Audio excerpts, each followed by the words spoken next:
ಗೋಷ್ಠಿಯಲ್ಲಿ ಉಪಸ್ಥಿತರಿರ್ತಕ್ಕಂಥ ಜಿಲ್ಲೆಯ ಗೌರವಾನ್ವಿತ ಎಲ್ಲ ನಾಯಕರೇ, ಬಹುಶಃ ನಮಗೆಲ್ಲ ಒಂದು ಆಘಾತಕಾರಿ ಸಂಗತಿ ಇವತ್ತು ಬೆಳಿಗ್ಗೆ ಗೊತ್ತಾಯಿತು. ಮಹಾರಾಷ್ಟ್ರದ ಉಪಮುಖ್ಯಮಂತ್ರಿಗಳು ಮತ್ತು NCPಯ ಮುಖಂಡರಾಗಿರ್ತಕ್ಕಂಥ ಮತ್ತು NDA ಪಾರ್ಟ್ನರ್ ಆಗಿರ್ತಕ್ಕಂಥ ಅಜಿತ್ ಪವಾರ್ ಅವರು ಒಂದು ಖಾಸಗಿ ವಿಮಾನ ಅಪಘಾತದಲ್ಲಿ ನಮ್ಮನ್ನೆಲ್ಲ ಅಗಲಿರುವಂಥದ್ದು ಅತ್ಯಂತ ದುರ್ದೈವದ ಸಂಗತಿ. ಹೀಗಾಗಿ ಅಜಿತ್ ಪವಾರ್ ಅವರ ಆತ್ಮಕ್ಕೆ ಶಾಂತಿಯನ್ನು ಕೋರ್ತಾ ಅವರ ಕುಟುಂಬ ಮತ್ತು ಅವರ ಪಕ್ಷದ ಕಾರ್ಯಕರ್ತರಿಗೆ ಅವರ ಅಗಲಿಕೆಯ ನೋವನ್ನು ಭರಿಸ್ತಕ್ಕಂಥ ಶಕ್ತಿಯನ್ನು ಭಗವಂತ ಕರುಣಿಸಲಿ ಅಂಥೇಳಿ ನಾನು ಪ್ರಾರ್ಥನೆಯನ್ನು ಮಾಡ್ತಾ ಅವ್ರಿಗೆ ಶ್ರದ್ಧಾಂಜಲಿ ಸಲ್ಲಿಸಿ ಈ ಪತ್ರಿಕಾಗೋಷ್ಠಿಯನ್ನು ನಾನು ಪ್ರಾರಂಭ ಮಾಡ್ತಾಯಿದ್ದೀನಿ. ಎಲ್ಲ ಮಾಧ್ಯಮದ ಸ್ನೇಹಿತರಿಗೆ ಈಗಾಗಲೇ ಗೊತ್ತಿರುವಂತೆ ರಾಜ್ಯದ ಕಾಂಗ್ರೆಸ್ ಪಾರ್ಟಿ ಒಂದು ಆಡಳಿತಾರೂಢ ಪಾರ್ಟಿಯಾಗಿ 136 ಸ್ಥಾನಗಳನ್ನು ಗೆದ್ದರೂ ಕೂಡ ಮುಖ್ಯಮಂತ್ರಿಯ ಕುರ್ಚಿಯ ಅಭದ್ರತೆ ಕಾಡ್ತಾ ಇರುವಂಥ ಹಿನ್ನೆಲೆಯಲ್ಲಿ ಅದನ್ನು ಮರೆಮಾಚಲಿಕ್ಕೆ ಇವತ್ತು ಅವರು ಕೇಂದ್ರ ಸರ್ಕಾರ ಇತ್ತೀಚೆಗೆ ಚಳಿಗಾಲದ ಅಧಿವೇಶನ ಜಾರಿಗೆ ತಂದಿರತಕ್ಕಂಥ VBG ರಾಮ್ಜಿ ಅಂತಕ್ಕಂಥ ಮಸೂದೆಯನ್ನು ವಿರೋಧ ಮಾಡಿ ಪ್ರತಿಭಟನೆ ಮಾಡ್ತಾ ಇರುವಂಥದ್ದನ್ನು ನಾನು ತನ್ನ ಗಮನಕ್ಕೆ ತರಲಿಕ್ಕೆ ಬಯಸ್ತೇನೆ. ಬಹುಶಃ ಕಾಲಕ್ಕೆ ಈ ರೀತಿಯಾದಂಥ ಮಸೂದೆಗಳು ಬದಲಾವಣೆ ಆಗಿರುವಂಥದ್ದು ನಮ್ಮ ಸರ್ಕಾರದಲ್ಲಿ ಅಲ್ಲ, ಭಾಳಷ್ಟು ಸಲ ಈ ರೀತಿಯಾದಂಥ ಮಸೂದೆಗಳು ಬದಲಾವಣೆ ಆಗಿದ್ದಾವೆ. ಯಾವ 1980ರಲ್ಲಿ ಗ್ರಾಮೀಣ ಉದ್ಯೋಗ ಕಾರ್ಯಕ್ರಮ ಅಂತಿತ್ತು ಹೆಸರು. 3 ವರ್ಷ ಹೋದ ನಂತರ ಭಾಳಷ್ಟು ಬದಲಾವಣೆಗಳದು ಕಾನೂನಲ್ಲಿ. ಹೀಗಾಗಿ ಅದಾದಮೇಲೆ 83ರಲ್ಲಿ ಭೂರಹಿತ ಉದ್ಯೋಗ ಖಾತ್ರಿ ಅಂತ ಬಂತು.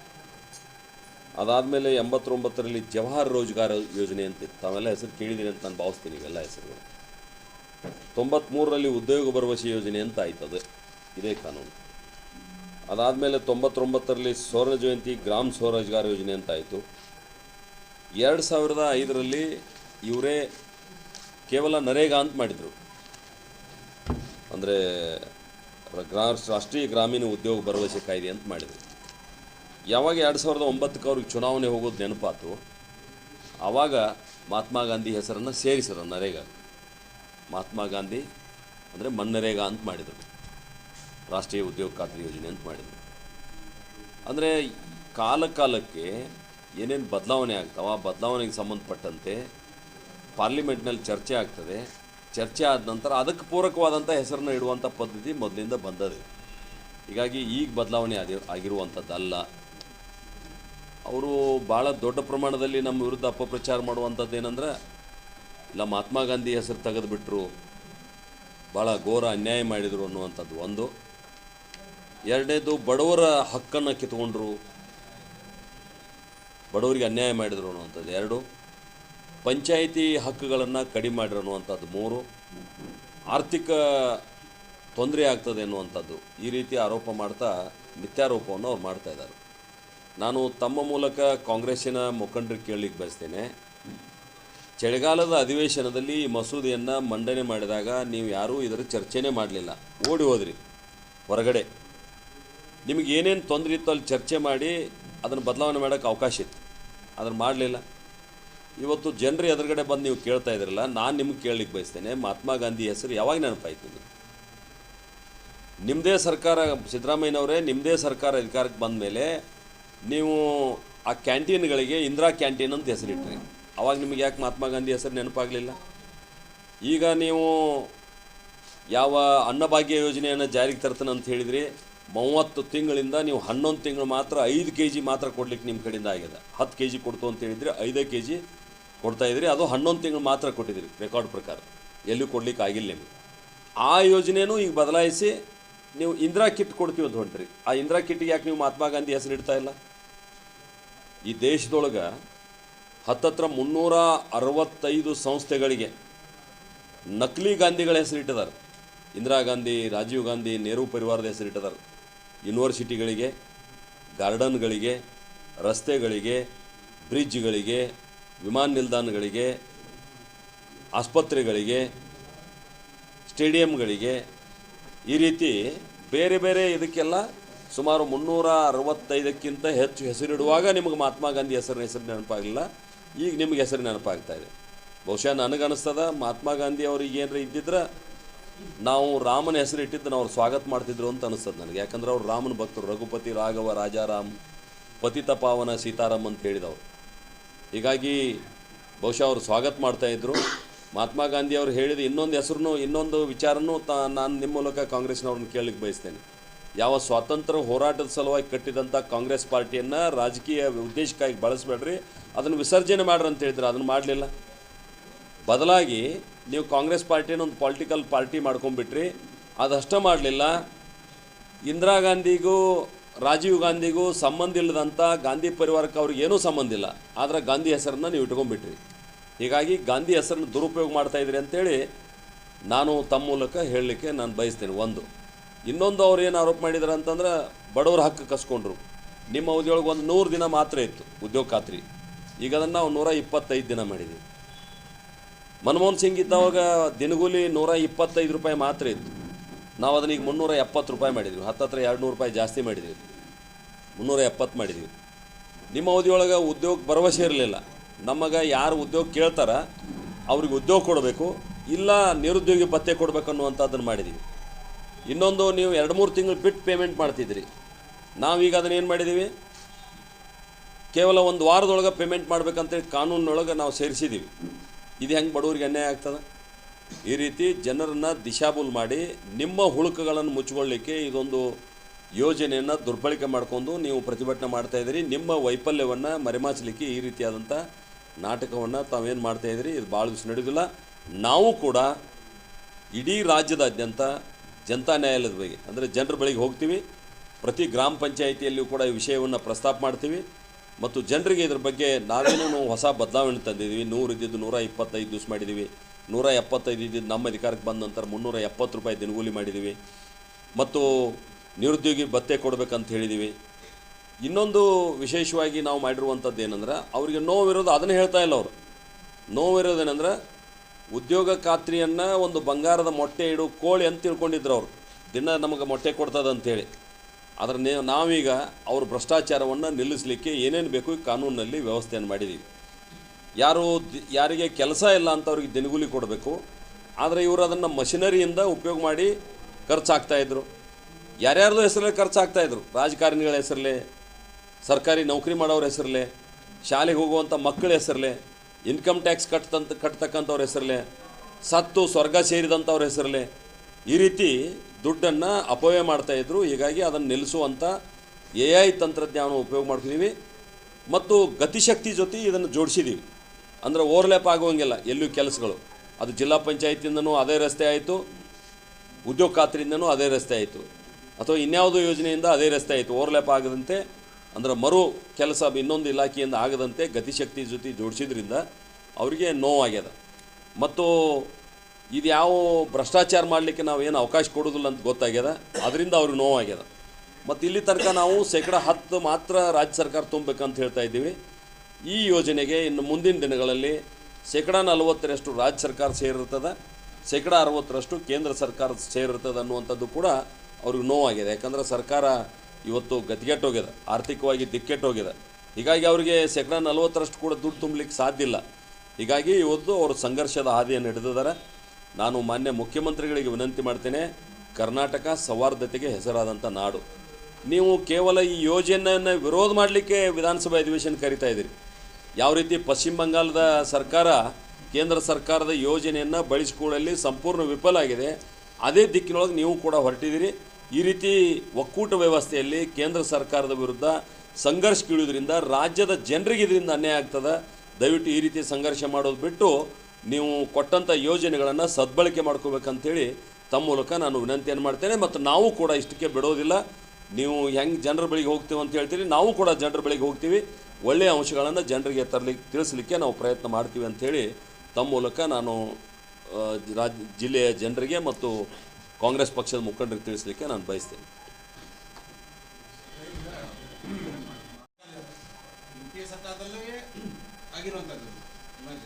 ಸರ್ಕಾರ ಬಂದ ತಕ್ಷಣ ಅದನ್ನು ಚೇಂಜ್ ಮಾಡಬಹುದಿತ್ತು, ಭ್ರಷ್ಟಾಚಾರ ಇಲಾಖೆ ಅವಾಗ ಬಂದ್ ಮಾಡಿಲ್ಲ, ಅವಾಗ ರಾಮನಿರ್ಸ ಮಾಡಬಹುದಿತ್ತು, ಅವಾಗ ಮಾಡಿಲ್ಲ.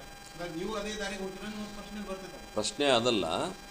ಯಾವುದೇ ಒಂದು ಕೆಲಸ ಹೊಸ ತೊಗೋಬೇಕಂದ್ರೆ ಅದನ್ನು ಅಧ್ಯಯನ ಮಾಡಬೇಕಾಗ್ತದೆ, ಪರಿಶೀಲನೆ ಮಾಡಬೇಕಾಗ್ತದೆ. ಸಮಿತಿಗಳು ಸ್ಟ್ಯಾಂಡಿಂಗ್ ಕಮಿಟಿ ಇದಾವೆ, ಸ್ಟ್ಯಾಂಡಿಂಗ್ ಕಮಿಟಿಯಾಗಿ ನಾವು ಚರ್ಚೆ ಮಾಡ್ತೀವಿ ಮತ್ತು ಅದಾದ ಮೇಲೆ ಪಾರ್ಲಿಮೆಂಟಿಗೆ ಬರ್ತದೆ. ಏಕಾಏಕಿ ಬಂದ ಕೂಡಲೇ ಆಗೋದಿಲ್ಲ. ಈಗೂ ಕೂಡ ನಾವು ಕಳೆದ ಡಿಸೆಂಬರ್ನ ಚಳಿಗಾಲದ ಅಧಿವೇಶನದಲ್ಲಿ ಈ ಮಸೂದೆಯನ್ನು ಪಾಸ್ ಮಾಡಿದರೂ ಕೂಡ ತಕ್ಷಣ ಜಾರಿಗೆ ಬರೋದಿಲ್ಲ. 6 ತಿಂಗಳ ಅವಕಾಶ ಕೊಟ್ಟಿದ್ದೀವಿ. ಯಾವ ಹಿಂದಿನ ಯೋಜನೆ ಇತ್ತು ಆ ಹಿಂದಿನ ಯೋಜನೆಯನ್ನು ಮುಂದುವರಿಸಲಿಕ್ಕೆ 6 ತಿಂಗಳ ಅವಕಾಶ ಕೊಟ್ಟಿದ್ದೀವಿ. ಅದೆಲ್ಲ ಒಂದು ಟ್ರ್ಯಾಕ್ ಮೇಲೆ ಬಂದ ಮೇಲೆ 6 ತಿಂಗಳ ನಂತರ ಈ ಯೋಜನೆ ಜಾರಿಗೆ ಬರ್ತದೆ. ತಕ್ಷಣಕ್ಕೆ ಯಾವುದೂ ಬರೋದಿಲ್ಲ. ನಂಬರ್ 1. ನಂಬರ್ 2, ನಾವು ಉದ್ದೇಶಪೂರ್ವಕ ರಾಮನ ಹೆಸರನ್ನು ಇಡಲಿಲ್ಲ. 2047 ಈ ದೇಶ ಸ್ವಾತಂತ್ರ್ಯ ಸಿಕ್ಕು 100 ವರ್ಷ ಆಗ್ತದೆ. ನಾವು ಭಾರತ ವಿಕಸಿತ ಆಗಬೇಕನ್ನುವಂಥ ಕಲ್ಪನೆ ಇಟ್ಕೊಂಡು ಕೆಲಸ ಮಾಡ್ತೀವಿ. ಹೀಗಾಗಿ ವಿಕಸಿತ ಭಾರತದ ಕಲ್ಪನೆಯನ್ನು ಕೊಡುವಂಥ ಅಂಶಗಳನ್ನು ಇದರಲ್ಲಿ ಸೇರಿಸಿರೋದ್ರಿಂದ ಅದಕ್ಕೆ ವಿಕಸಿತ ಭಾರತ ಅಂತ ಹೇಳಿದ್ವಿ. ಅದಕ್ಕೆ VB ಬಂತು. ಅದಕ್ಕೆ ಇನ್ನೊಂದು ಏನು ಹೇಳಿದ್ದೀವಿ, guarantee for Rozgar and Aajeevika mission ಅಂತ ಹೇಳಿದ್ದೀವಿ. ಆ ಗ್ಯಾರಂಟಿಗೆ G ಬಂತು, ರೋಜ್ಗಾರ್ಗೆ R ಬಂತು, ಆಜೀವಿಕಾಗೆ A ಬಂತು, ಮಿಷನ್ಗೆ M ಬಂತು, ಗ್ರಾಮೀಣಿಗೆ G ಬಂತು. ಹೀಗಾಗಿ ಆ ಒಂದೊಂದು ಅಕ್ಷರಗಳನ್ನು ನಾವು ತೆಗೆದಾಗ ಸಹಜವಾಗಿ ನಿಕ್ನೇಮ್ ಆಗ್ತದೆ. ಅವ್ರಿಗೆ ಕಾಂಗ್ರೆಸ್ನವ್ರಿಗೆ ಏನಾಗಿಬಿಟ್ಟದ, ರಾಮ ಬಂದ ಕೂಡಲೇ ಬೆಂಕಿ ಎತ್ತಿಬಿಟ್ಟದ. ಅವ್ರಿಗೆ ಬೇರೆ ಏನಿಲ್ಲ. ಯಾವಾಗ ಈ ಉದ್ಯೋಗ ಖಾತ್ರಿ ಯೋಜನೆಯನ್ನು ತೆಗೆದು ರಾಮ ಅಂತ ಹೇಳಿದ್ದೀವಿ, ಅದು ಬೆಂಕಿ ಎತ್ತಿಬಿಟ್ಟದ. ನಾವೇನು ರಾಮ ಅಂತ ಇಡ್ಬೇಕಂತಿಲ್ಲ. Viksit Bharat guarantee for Rozgar and Aajeevika mission Gramin ಅಂತ ಹೇಳಿದ್ದೀವಿ. ಹೀಗಾಗಿ ಅದರ ನಿಕ್ನೇಮ್ G ಬಂತದು. ಅದಕ್ಕೆ ಅವ್ರಿಗೆ ಬೆಂಕಿ ಎತ್ತಿಬಿಟ್ಟದ. ನಾನು ಕೇಳ್ತೀನಿ, ಈ ಅಂಶದಲ್ಲಿ ಈ ಕಾನೂನಿನಲ್ಲಿ ಯಾವ ಒಳ್ಳೆಯ ಅಂಶಗಳನ್ನು ಸೇರಿಸಿದ್ದೀವಿ ಅದ್ರ ಬಗ್ಗೆ ನೀವು ಬಹಿರಂಗವಾಗಿ ಚರ್ಚೆಗೆ ಬೇಡ್ರಿ. ಒಂದೇ ವೇದಿಕೆ ಮೇಲೆ ನಾವು ಚರ್ಚೆ ಮಾಡಲಿಕ್ಕೆ ರೆಡಿ ಇದ್ದೀವಿ. ಅದಕ್ಕೆ ಪಾರ್ಲಿಮೆಂಟ್ ಇತ್ತು ನಿಮ್ಗೆ ಚರ್ಚೆ ಮಾಡಲಿಕ್ಕೆ. ಅದನ್ನು ದುರುಪಯೋಗ ಪಡಿಸ್ಕೊಂಡ್ರಿ. ಯಾವತ್ತೂ ನೀವು ಅಲ್ಲಿ ಕುಂತು ಚರ್ಚೆ ಮಾಡಲಿಲ್ಲ. ಅದನ್ನು ಬಂದು ಈಗ ಜನರಿಗೆ 101 ಸುಳ್ಳನ್ನು 100 ಬಾರಿ ಹೇಳೋದ್ರ ಮುಖಾಂತರ ಅದು ಸತ್ಯ ಅಂತ ಏನು ಸಾಧನೆ ಮಾಡಿಕೊಂಡಿದ್ದೀರಿ, ಅದನ್ನು ತಡೆಯುವಂಥ ಶಕ್ತಿ ನಮ್ಮ ಕಾರ್ಯಕರ್ತರಿಗಿದೆ. ನಾವು ಜನರ ಬಳಿಗೆ ಹೋಗ್ತೀವಿ. ಸಹಜವಾಗಿ ರೀ, ನಾನು ಅದನ್ನು ನಿಮ್ಗೆ ಉದಾಹರಣೆ ಕೊಟ್ಟಲ. 19 ಅಲ್ಲ, ನಾನು ನೋಡ್ರಿ, ಇವತ್ತು ಹೆಸರು ನಾವು ಬದಲು ಮಾಡಿದ್ದಲ್ಲ. ಜವಾಹರ್ ರೋಜ್ಗಾರ್ ಯೋಜನೆ ಇತ್ತು, ಯಾರು ಬದಲು ಮಾಡ್ರು?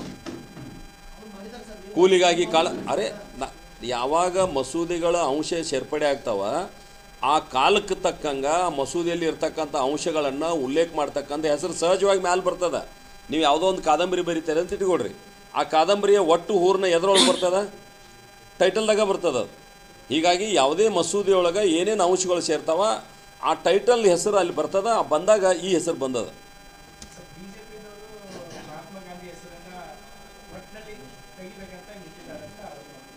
ನೋಡ್ರಿ, ಕಾಂಗ್ರೆಸ್ನವ್ರಿಗೆ ಕಳ್ಳನಿಗೊಂದು ಪಿಳ್ಳೆನವ ಅಂತ ಹೇಳ್ತಾರಲ್ಲ, ಹಂಗೆ ಮೊಸರಿನ್ಯಾಗ ಕಲ್ಲು ಹುಡ್ಕು ಕೆಲಸ ಚಾಲೂ ಆಗೈತೆ. ಅವ್ರು ಮೊಸರಿನ್ಯಾಗ ಕಲ್ಲು ಬರ್ತದ.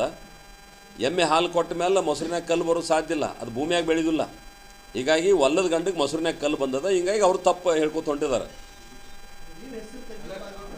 ಅಲ್ಲಲ್ಲ, ನಾನು ಅದನ್ನು ಹೇಳ್ತಾ ಇದ್ದೀನಲ್ಲ, ಕಾನೂನಿನಲ್ಲಿ ಯಾವ್ಯಾವ ಅಂಶಗಳು ಸೇರ್ತಾವ ಅದರ ಪ್ರತಿನಿಧಿತ್ವ ಎದರೊಳಗೆ ಬರ್ತದೆ ಅಂದ್ರೆ ಹೆಸರಿನೊಳಗೆ ಬರ್ತದೆ. ಹೀಗಾಗಿ ಅಲ್ಲಲ್ಲ, ಹೌದು,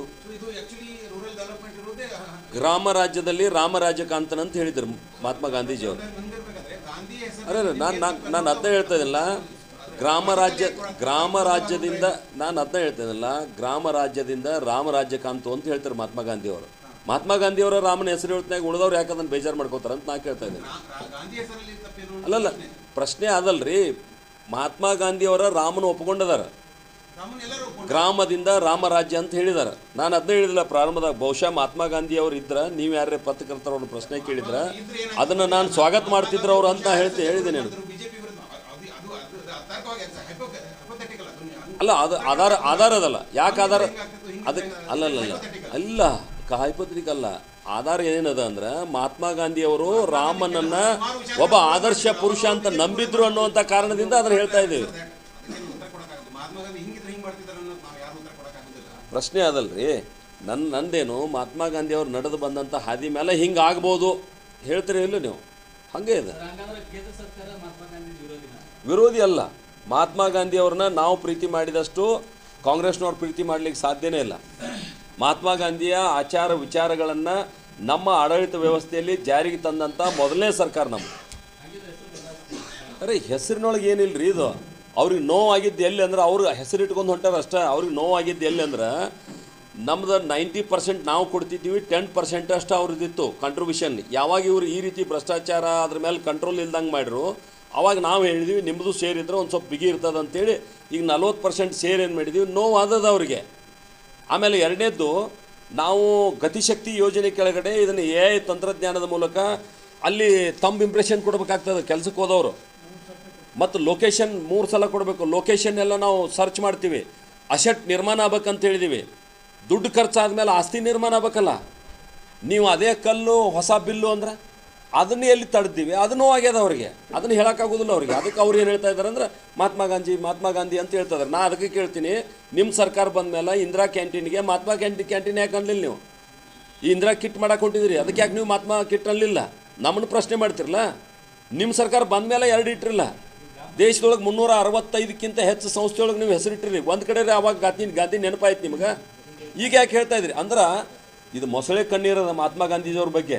ಮಹಾತ್ಮ ಗಾಂಧೀಜಿಯವ್ರ ಕಲ್ಪನೆಯನ್ನು ನಿಜವಾಗಿ ಸಾಕಾರ ಮಾಡ್ತಕ್ಕಂಥದ್ದು ಯಾರ್ದಾದ್ರೆ ಸನ್ಮಾನ್ಯ ನರೇಂದ್ರ ಮೋದಿ ಅವ್ರದ್ದು. ನಾವು ಬಡತನ ರೇಖೆಗಿಂತ ಮೇಲೆತ್ತು ಅಂತ ಹೇಳಿದ್ರು ಅವರು. ಗರೀಬಿ ಹಠಾವ್ ಅಂತ ಹೇಳಿದರು. ಬಡತನ ಹೆಚ್ಚಾಯಿತು, ಕಡಿಮೆ ಆಗಲಿಲ್ಲ. 25% ಬಡತನ ರೇಖೆಯಿಂದ ಜನರನ್ನ ನಾವು ಇತ್ತೀಚೆಗೆ ಹೊರಗೆ ತಂದಿದ್ದೀವಿ. ಎಕನಾಮಿಕ್ ಸರ್ವೆ ಹೇಳಿದ, ನೀವು ಓದಿದಿರಿ ಎಲ್ಲ, ನೀವೇ ರಿಪೋರ್ಟ್ ಮಾಡಿದಿರಿ. ಯಾಕಾಗಲಿಲ್ಲ ಅವ್ರಿಗೆ? ಮಹಾತ್ಮ ಗಾಂಧೀಜಿಯವರ ಸ್ವಚ್ಛ ಭಾರತ ಕಲ್ಪನೆ ಜಾರಿಗೆ ತಂದವ್ರು ನಾವು ಅದೀವಿ. ಇಷ್ಟು ವರ್ಷ ಯಾಕೆ ಮಾಡೋಕ್ಕಾಗಲಿಲ್ಲ ಅವ್ರಿಗೆ? ಈ ರೀತಿ ಮಹಾತ್ಮ ಗಾಂಧೀಜಿನ ಕೇವಲ ವೋಟ್ ಬ್ಯಾಂಕ್ ಮಾಡ್ಕೊಳ್ಳೋಕೆ ಅವ್ರು ಪ್ರಯತ್ನ ಮಾಡ್ತಾ ಇದ್ದಾರೆ. ಮಹಾತ್ಮ ಗಾಂಧಿ ವಿಚಾರಗಳನ್ನು ಜಾರಿಗೆ ತರುವಂಥ ಪ್ರಯತ್ನ ನಮ್ಮ ಪಾರ್ಟಿ ಮಾಡ್ತಾ ಇದೆ. ಗ್ರಾಮ ಪಂಚಾಯತಿ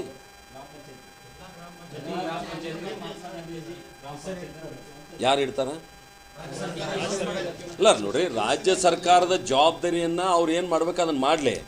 ಆದರೆ ನೀವು ಇದನ್ನು ಮಾಡಿದ್ದಕ್ಕಾಗಿ ಇಡಾತಿರಲ್ಲ, ನಿಮ್ದೇನಿದು? ನಾವು ಕಾನೂನು ಮಾಡಿದ್ವು ಅಂತ ನೀವು ಇಡತ್ತೀರಿ. ಹಂಗಾರೆ ನಿಮ್ಗೆ ಯಾಕೆ ನೆನಪಾಗಲಿ ಹಿಡಿದು ಸಹ? ನಿಮ್ಗೆ ಅದ್ರ ಒಳ್ಳೆ ಉದ್ದೇಶ ಇತ್ತಂದ್ರೆ ನೀವು ಎಷ್ಟು ವರ್ಷ ಆಯ್ತು ಅಧಿಕಾರದಾಗಿತ್ತು? ನೀವು ಯಾಕೆ ಇಡಲಿಲ್ಲ? ಅಂದ್ರೆ ದ್ವೇಷ ರಾಜಕಾರಣ ಮಾಡಕ್ಕೆ ಹೊಂಟ್ರಿ ನೀವು. ಒಕ್ಕೂಟ ವ್ಯವಸ್ಥೆಯೊಳಗೆ ಕೇಂದ್ರ ಸರ್ಕಾರದ ವಿರುದ್ಧ ನೀವು ಯಾವಾಗ ಪ್ರತಿಭಟನೆ ಮಾಡ್ತೀರಿ, ಅದರ ಪರಿಣಾಮ ನೇರವಾಗಿ ಜನರ ಮೇಲೆ ಆಗ್ತದೆ. ಈಗ ಪಶ್ಚಿಮ ಬಂಗಾಳದಾಗ ಕಿಸಾನ್ ಸಮ್ಮಾನ್ ನಿಧಿ ನಾ ಜಾರಿಗೆ ತರೋದಿಲ್ಲ, ನನಗೆ ದುಡ್ಡು ಕೊಡ್ರಿ ಅಂತ ಹೇಳಿದ್ರು ಅವರು. ಕಿಸಾನ್ ಸಮ್ಮಾನ್ ನಿಧಿ ಕೇಂದ್ರ ಸರ್ಕಾರ ಯೋಜನೆ, ನುಕ್ಸಾನ್ ಯಾರಿಗಾಯಿತು? ಜನರಿಗೆ ಆಯಿತು. ಇವತ್ತು ನೀವು ಒಕ್ಕೂಟ ವ್ಯವಸ್ಥೆಯೊಳಗೆ ಎದಿರಿ ಅನ್ನೋದು ನೆನಪಿಟ್ಕೊಂಡು ಕೆಲಸ ಮಾಡಬೇಕಲ್ಲ. ನೀವು ವಿಧಾನಮಂಡಲ ಅಧಿವೇಶನ ಕರೆದು ನೀವು ಪ್ರತಿಭಟನೆ ಮಾಡಕ್ಕೆ ಹೊಂಟಿದ್ರಿ. ರಾಜ್ಯಪಾಲರ ಕಡೆಯಿಂದ ಕೇಂದ್ರ ಸರ್ಕಾರದ ವಿರುದ್ಧ ಆರೋಪ ಮಾಡಕ್ಕೆ ಹೊಂಟಿದ್ರಿ. ಸಾಧ್ಯದ ಅದು? ಅದೇ ಆರೋಪ ಮಾಡ್ತಾರೆ. ಒಕ್ಕೂಟ ವ್ಯವಸ್ಥೆಯಲ್ಲಿ ಕೇಂದ್ರ ಸರ್ಕಾರ ರಾಜ್ಯ ಸರ್ಕಾರಗಳಿಗೆ ಗವರ್ನರ್ ಮಿಸ್ಯೂಸ್ ಮಾಡಿಕೊಂಡು ಅವ್ರು ಹೇಳಿದೆಲ್ಲ ಕೇಂದ್ರ ಸರ್ಕಾರ ಮಾಡೋ ರೀತಿಯಲ್ಲಿ ಮಾಡ್ತಾರೆ. ನೋಡ್ರಿ, ಎಲ್ಲಿ ತಮಿಳುನಾಡು ಗವರ್ನರ್ ಎಲ್ಲಿ ಬಿಜೆಪಿ ಏತರ ಸರ್ಕಾರಗಳಾದವು ಅಲ್ಲೆಲ್ಲ ಗವರ್ನರ್ ಬಿಜೆಪಿ ಏತರ ಸರ್ಕಾರ ಬಿಜೆಪಿ ಇಲ್ಲ, ಆರೋಪ ಉಲ್ಟಾ ಅದ. ಬಿಜೆಪಿ ಏತರ ಸರ್ಕಾರಗಳು ಎಲ್ಲಿದಾವ ನಮ್ಮ ಹೆಸರು ಕೆಡಿಸ್ಲಿಕ್ಕೆ ಅವ್ರು ದುರುಪಯೋಗ ತಗೋತಾ ಇದ್ದಾರೆ. ಗವರ್ನರ್ ಹೌದು ಹೌದು, ಪ್ರಶ್ನೆ ಇಲ್ಲ. ಅವ್ರ ಪಕ್ಷಾತೀತ ಅವರು. ನೋಡ್ರಿ, ಪಕ್ಷದ ಸಾಮಾನ್ಯ ಸದಸ್ಯತ್ವಕ್ಕೆ ತಾವರ್ಚಂದ್ ಗೆಹ್ಲೋಟ್ ಅವ್ರು ರಾಜೀನಾಮೆ ಕೊಟ್ಟ ಇಲ್ಲಿ ರಾಜ್ಯಪಾಲರಾಗಿದ್ದಾರೆ. ಹಾಂ, ಟೆಕ್ನಿಕಲ್ ಅಲ್ಲ, ಕೆಲಸನೂ ಸರಿಯಾಗಿ ಮಾಡ್ತಾ ಇದ್ದಾರೆ.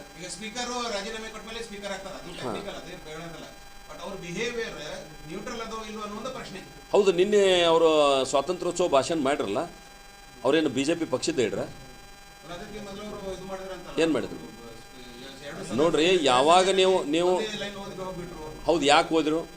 ಅವ್ರು ಕರೆದು ಹೇಳಿದ್ರು ಸಂಘರ್ಷಕ್ಕಿಡಿಯುವಂಥ ವಿಚಾರಗಳು ಇದ್ರಾಗದಾವ, ಇದನ್ನು ತೆಗೀರಿ ಅಂತ ಹೇಳಿದರು. ತೆಗಿಲಿಲ್ಲ ಅವರು.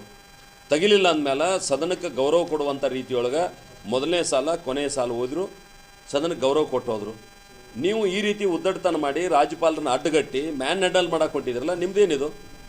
ಸರ್ಕಾರನ ನೇರವಾಗಿ ಗುಂಡಾಗಿರಿಗೆ ಇಳ್ತದ? ಇದು ಒಳ್ಳೆ ಬೆಳವಣಿಗೆ ಅಲ್ಲಲ್ಲ.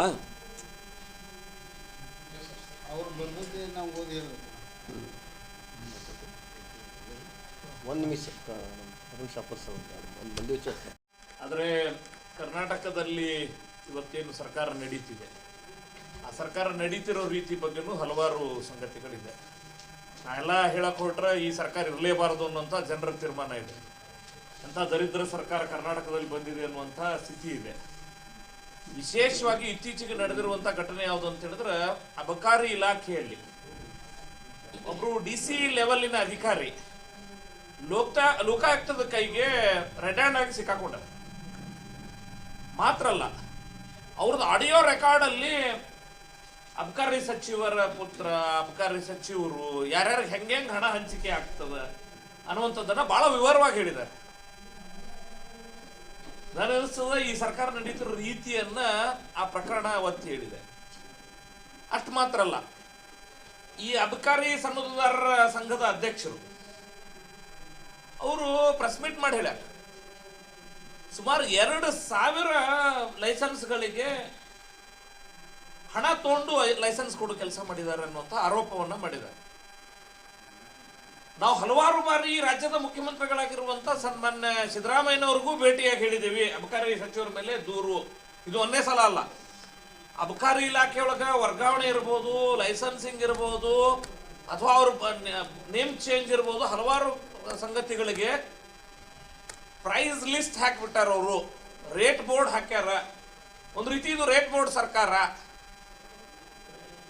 ಇದಕ್ಕೆ ನೀವು ತಕ್ಷಣ ಕ್ರಮ ಕೈಗೊಳ್ಳಬೇಕು, ಅಬಕಾರಿ ಸಚಿವರನ್ನ ವಜಾ ಮಾಡಬೇಕು ಅನ್ನೋ ರೀತಿಯಲ್ಲಿ ಸಾಕಷ್ಟು ಬಾರಿ ಹೇಳಿದ್ರು. ಸಿದ್ದರಾಮಯ್ಯನವರು ಸ್ಪಂದಿಸ್ತಾ ಇಲ್ಲ. ಒಂದು ರೀತಿ ಹೆಸರಿಗೆ ಅಬಕಾರಿ ಸಚಿವರನ್ನಿಟ್ಟು ನನಗನ್ನಿಸ್ತದ ಸನ್ಮಾನ್ಯ ಮುಖ್ಯಮಂತ್ರಿಗಳೇ, ಈ ರಾಜ್ಯದ ಅತಿ ದೊಡ್ಡ ಆದಾಯದ ಮೂಲ ಯಾವುದಂದ್ರೆ ಅಬಕಾರಿನೇ. ಯಾವುದಕ್ಕೆ? ಸರ್ಕಾರದ ಬೊಕ್ಕಸಕ್ಕೂ ಹೌದು, ಅವರ ದಂಧೆಗೂ ಹೌದು ಅನ್ನೋಂಥ ಸ್ಥಿತಿ ನಿರ್ಮಾಣ ಆಗಿದೆ. ತಕ್ಷಣ ನಾನು ನಿಮ್ಮ ಮೂಲಕ ಆಗ್ರಹ ಮಾಡ್ತೀನಿ, ಏನಾಗಿದೆ ಅನ್ನೋದು ಒಂದು ವಿವರವಾದಂಥ ತನಿಖೆ ಆಗತ್ತೆ. ಸಚಿವರನ್ನ ವಜಾಗೊಳಿಸಿ ಒಂದು ಉನ್ನತ ಮಟ್ಟದ ತನಿಖೆ ನಡೆಸಿ. ಇರೇ ಇದ್ರೆ ಸನ್ಮಾನ್ಯ ಮುಖ್ಯಮಂತ್ರಿಗಳೇ, ಹಣಕಾಸು ಆದಾಯದ ಮೂಲ ಅಬಕಾರಿ ಆಗಿರೋದ್ರಿಂದ ನಿಮ್ಮ ಇನ್ವಾಲ್ವ್ಮೆಂಟ್ ಅದು ಅಂತ ಹೇಳಿ ಜನ ಮಾತಾಡೋ ಸ್ಥಿತಿ ನಿರ್ಮಾಣ ಆಗಿದೆ. ಇಷ್ಟೆಲ್ಲ ಆದ ನಂತರ CM ಯಾಕೆ ಅವ್ರ ಮೇಲೆ ಕ್ರಮ ಕೈಗೊಳ್ಳುತ್ತಿಲ್ಲ? ಯಾಕಂತಂದ್ರೆ ನೇರವಾಗಿ ಹಣಕಾಸು ಇಲಾಖೆ ಅಧಿಕಾರಿಗಳೇ ಅಬಕಾರಿಯನ್ನ ಹ್ಯಾಂಡಲ್ ಮಾಡ್ತಾರೆ. ಎಲ್ಲಿ ಸಿದ್ದರಾಮಯ್ಯನವರ ಇನ್ವಾಲ್ವ್ಮೆಂಟ್ ಅದಾರನ್ನು ಒಂದು ಹೇಳ್ತಾರಲ್ಲ, ಕೋತಿ ತಿಂದು ಯಾರೋ ಮುಖಕ್ಕೆ ಒರೆಸ್ತು ಅನ್ನೋ ರೀತಿಯೊಳಗೆ ಇದ್ರೊಳಗೆ ಯಾರು ತಿಂದು ಯಾರ ಮುಖಕ್ಕೆ ಒರೆಸಾಕತ್ತಾರ ಅನ್ನೋಂಥ ಸ್ಥಿತಿ, ಊಹಾಪೋಹಗಳು, ಗುಮಾನಿ ನಿರ್ಮಾಣ ಆಗಿದೆ. ಅದು ಆಗುವವರೆಗೂ ನಿಮ್ಮ ಸಚಿವರನ್ನ ನೀವು ಸಂಪುಟದಿಂದ ವಜಾ ಮಾಡ್ರಿ, ಉನ್ನತ ಮಟ್ಟದ ತನಿಖೆಯನ್ನ ಮಾಡಿ ಅನ್ನುವಂಥ ಆಗ್ರಹವನ್ನು ಮಾಡ್ತೇನೆ. ಇರದೇ ಇದ್ರೆ ನಿಮ್ಮ ಇಂಟಿಗ್ರಿಟಿ ಬಗ್ಗೆನೂ ಕೂಡ ರಾಜ್ಯದ ಜನತೆ ಯೋಚನೆ ಮಾಡಬೇಕಾಗ್ತದೆ ಅನ್ನುವಂಥ ಸಂಗತಿಯನ್ನು ಇಂಥ ಮೂಲಕ ಹೇಳ್ತಾರೆ. ಎಸ್